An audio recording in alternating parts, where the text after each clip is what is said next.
スナップの魅力は潜在意識、自分の言葉に縛られてないなんていうの、自分の心の中をやっぱり視覚を通して見たい。スナップってそういう意味で言ったらすごい日常、特別なものである必要ないから、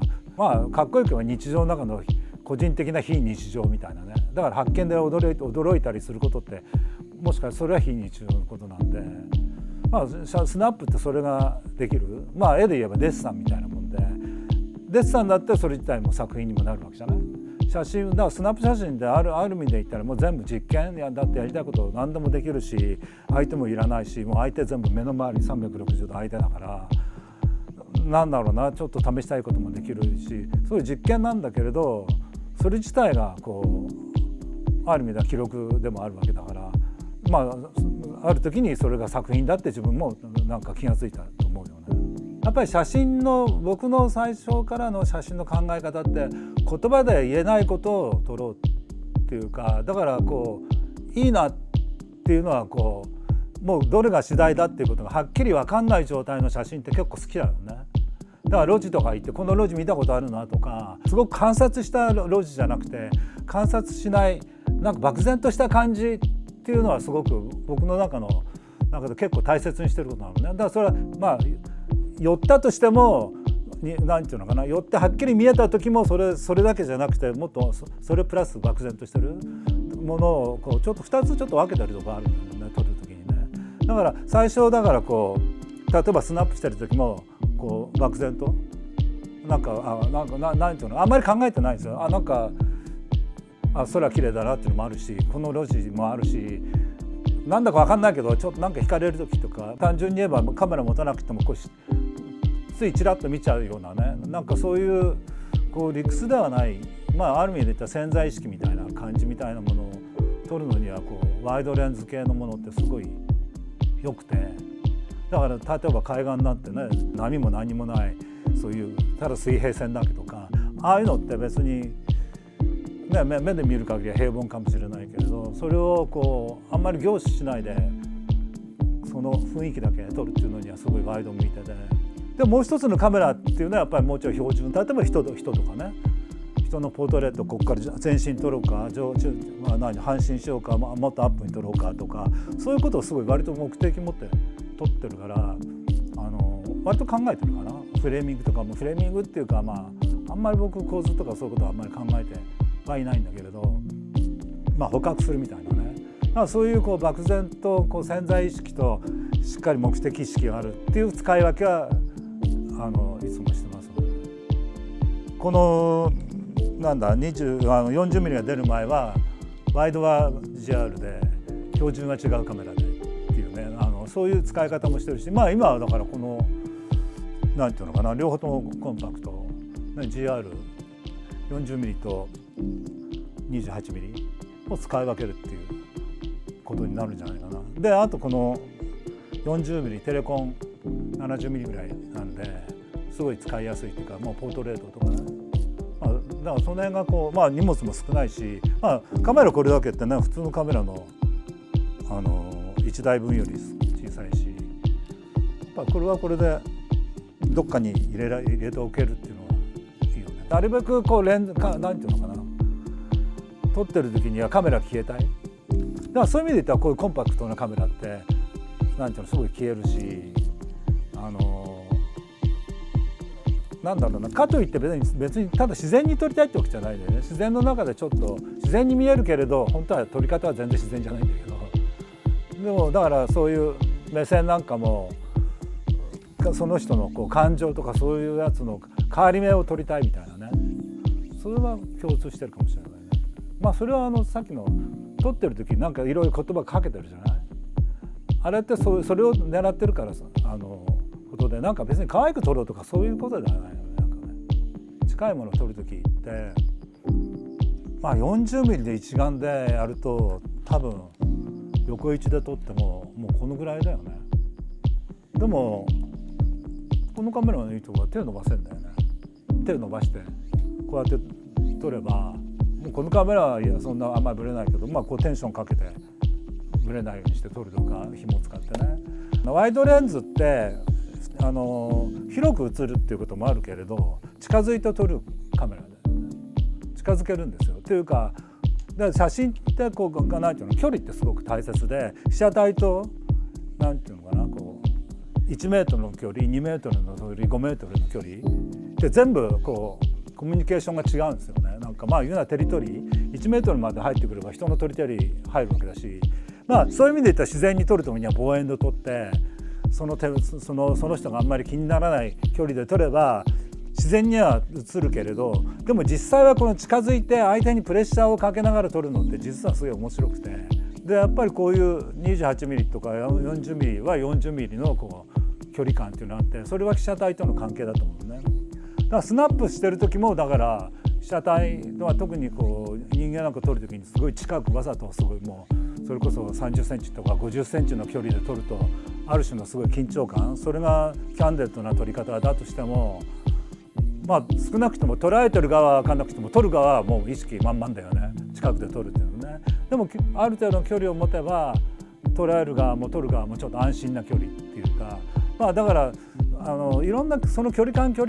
の映り方とかね、ワイドで撮ろうが望遠で撮ろうが全部映り方違うように、こう撮る距離によって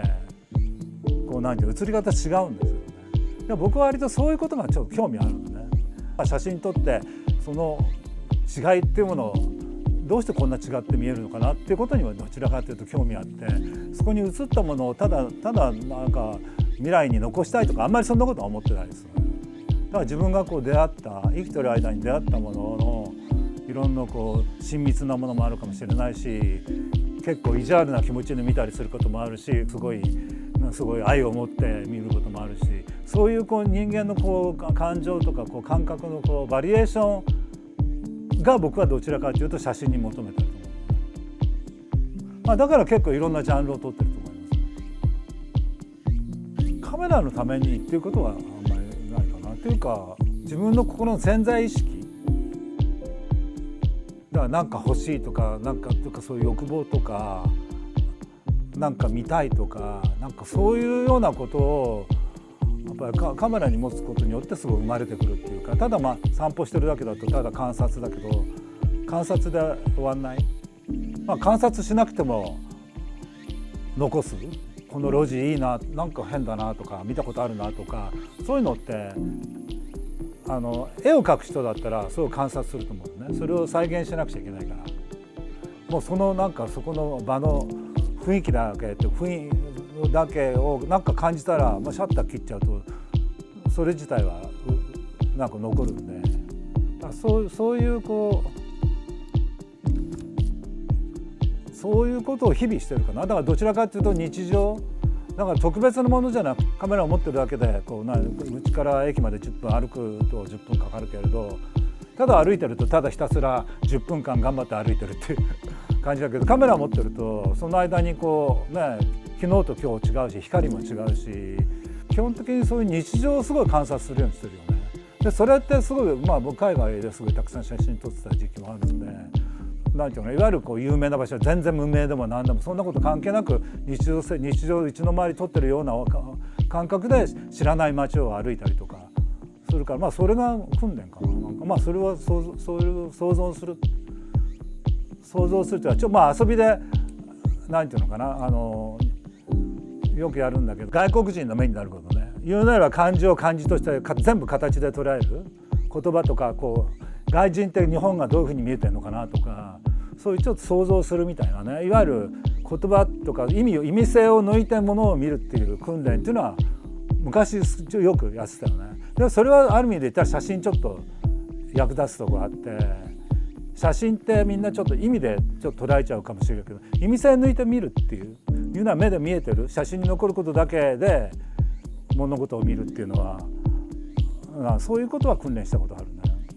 あんまり言葉で写真を決めつけない、規定しない、もやもやだから潜在意識とか言葉になりづらいもの